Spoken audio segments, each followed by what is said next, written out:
Oke, kami dari kelompok 11 di sini kami mengimplementasikan decision tree C45 dan neural network untuk diagnosis otomatis kanker payudara. Kita langsung masuk saja ke hasil diskusi.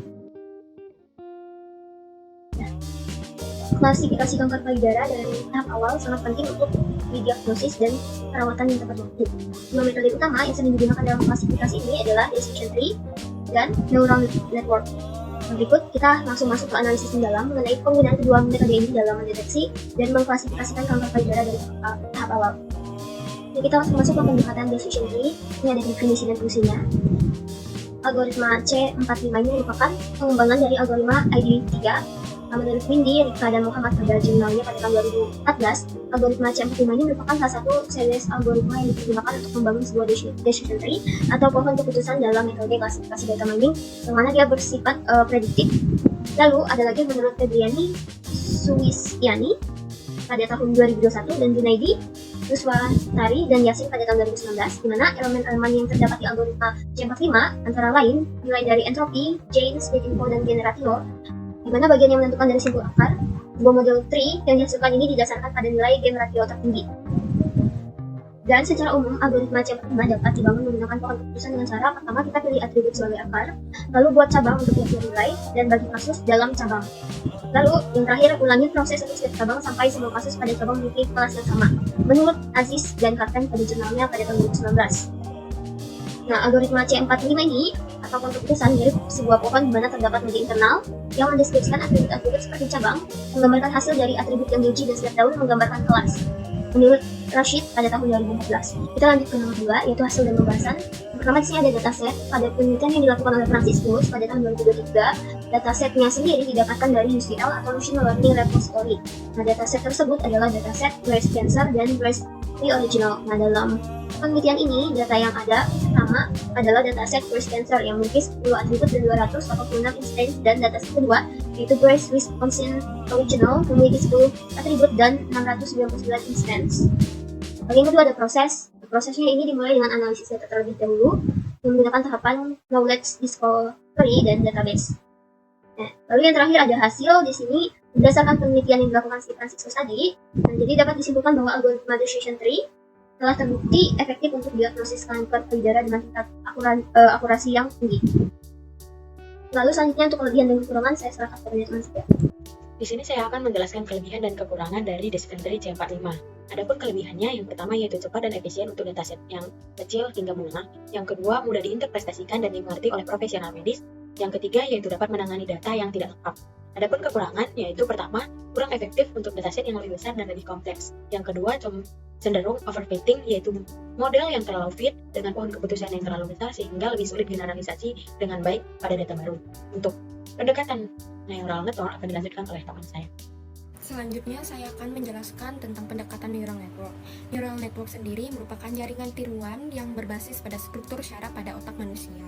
Saat proses pembelajaran, jaringan syaraf tiruan ini akan menghasilkan sebuah kesalahan prediksi yang dikarenakan oleh sistem yang dijalankan kurang mengalami proses pembelajaran atau karena sistem yang diterapkan tidak sesuai dengan permasalahan yang ada.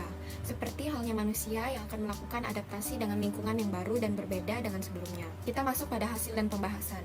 Untuk dataset kami mengambil dari penelitian yang dilakukan oleh Fitra Septianugraha. Dataset yang didapatkan dari Machine Learning Repository UCI atau University California Invent. Prosesnya sendiri dimulai dari pengumpulan data. Data yang dikumpulkan adalah data antropometri dan parameter yang dapat dikumpulkan dalam analisis darah rutin yang dapat digunakan sebagai biomarker kanker payudara. Dari sini terkumpul sebanyak 116 data dengan 52 pasien dinyatakan sehat dan 64 pasien dinyatakan terdiagnosa kanker payudara. Data yang telah dikumpulkan akan diolah, lalu tahap selanjutnya akan dibuat model dengan menggunakan algoritma neural network. Data yang telah diolah sebelumnya akan dimasukkan ke dalam metode neural network dengan API model pada RapidMiner yang akan menentukan apakah metode neural network yang digunakan dapat memberikan prediksi terbaik. Untuk hasil dari penelitian tersebut, menunjukkan bahwa hasil klasifikasinya baik sehingga pasien dengan parameter yang ada dapat diprediksi mana saja yang merupakan pasien kanker payudara dan mana yang bukan, sehingga pola ini dapat digunakan sebagai tolak ukur diagnosis sehingga dapat dideteksi lebih dini. Hal ini menunjukkan bahwa algoritma neural network memiliki tingkat akurasi sebesar 97,5% untuk diagnosis kanker payudara. Selanjutnya, untuk kelebihan dan kekurangan akan dilanjutkan oleh teman saya. Di sini saya akan menjelaskan kelebihan dan kekurangan neural network. Adapun kelebihan, yang pertama memiliki kemampuan generalisasi dengan baik, yang kedua memiliki kemampuan yang tinggi untuk mengenali pola yang kompleks, yang ketiga yaitu dapat menangani data yang lebih besar dan tidak terstruktur seperti citra medis. Adapun kekurangannya, yang pertama sulit dipahami dan diinterpretasikan. Yang kedua yaitu membutuhkan sumber daya komputasi yang lebih besar dan data yang banyak untuk pelatihan. Dan untuk perbandingan studi kasus akan dijelaskan oleh teman saya. Baik, di sini saya akan melanjutkan penjelasan dari teman saya untuk perbandingan antara decision tree dan neural network berdasarkan studi kasus yang telah dijelaskan sebelumnya. Di sini terdapat beberapa perbandingan, yaitu yang pertama ada akurasi dan kompleksitas. Untuk decision tree menawarkan akurasi yang baik dengan struktur poin keputusan yang mudah diinterpretasikan, cocok untuk dataset yang lebih sederhana dan informasi klinis yang jelas. Lalu untuk neural network sendiri menawarkan akurasi yang sangat tinggi, terutama pada data yang kompleks seperti citra medis, tetapi hasilnya sulit diinterpretasikan oleh manusia, sehingga membuatnya lebih cocok untuk analisis data yang besar dan kompleks. Kemudian perbandingan yang kedua ada interpretabilitas. Untuk decision tree mudah diinterpretasikan oleh tenaga medis sehingga memungkinkan pengambilan keputusan yang transparan dan dapat dijelaskan. Untuk neural network sendiri interpretabilitasnya rendah karena model berfungsi sebagai black box. Ini bisa menjadi kendala dalam praktik medis di mana transparansi dan kemampuan untuk menjelaskan keputusan kepada pasien sangat penting. Kemudian yang selanjutnya ada perbandingan penggunaan sumber daya. Untuk decision tree, memerlukan sumber daya komputasi yang lebih sedikit dibandingkan dengan neural network, sehingga membuatnya lebih efisien untuk implementasi pada sistem dengan keterbatasan sumber daya. Sedangkan neural network sendiri membutuhkan sumber daya komputasi yang besar, sehingga itu bisa menjadi kendala di lingkungan yang terbatas infrastrukturnya. Kemudian yang terakhir ada perbandingan fleksibilitas. Decision tree lebih cocok untuk masalah klasifikasi dengan dataset yang memiliki atribut diskrit dan kontinu, yang dapat dengan mudah dibagi berdasarkan aturan tertentu. Sedangkan neural network sendiri sangat fleksibel dan dapat diterapkan pada berbagai jenis data termasuk citra, teks, dan data numerik, sehingga membuatnya lebih serbaguna untuk berbagai aplikasi di luar deteksi kanker. Demikian penjelasan dari saya, untuk selanjutnya akan dilanjutkan oleh teman saya. Terima kasih. Baiklah, di sini saya akan menjelaskan untuk peningkatan performasi serta kritik terhadap metode. Yang pertama, untuk peningkatan performasi di sini neural network meningkatkan performa dengan menambah data pelatihan serta menggunakan arsitektur lebih dalam. Lalu decision tree ditingkatkan dengan teknik ensemble seperti random forest untuk mengurangi overfitting serta meningkatkan akurasi. Nah, untuk kritik terhadap metode, yang pertama untuk metode neural network akurat akan tetapi sangat sulit untuk diinterpretasikan.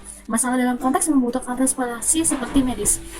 Yang kedua, decision tree rentan terhadap overfitting serta mungkin kurang efektif dibanding neural network untuk data yang sangat kompleks. Baiklah, untuk materi selanjutnya akan dijelaskan oleh rekan saya.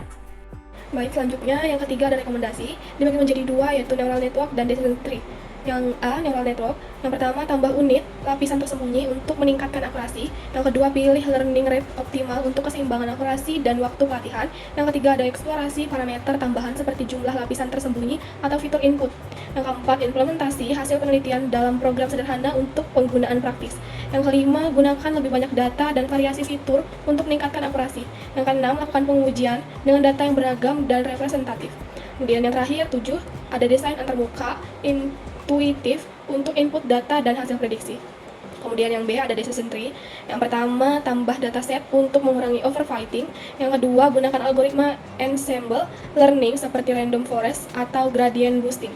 Yang terakhir atau yang ketiga ada gunakan tahapan processing untuk memastikan data optimal. Selanjutnya, dari tugas yang sudah kami kerjakan, kami mengambil kesimpulan, yaitu teknologi kecerdasan buatan seperti decision tree dan neural network telah membawa dampak besar dalam meningkatkan kualitas diagnosis medis. Decision tree cocok untuk diagnosa medis karena mudah diinterpretasikan dan cepat dalam memberikan solusi.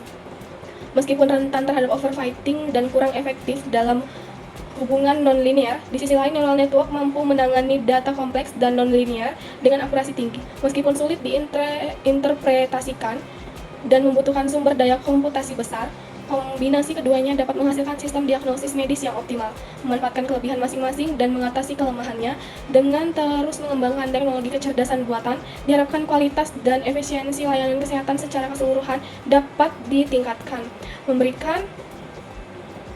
manfaat yang lebih besar bagi masyarakat dalam pencegahan, diagnosis, dan pengobatan penyakit. Sekian.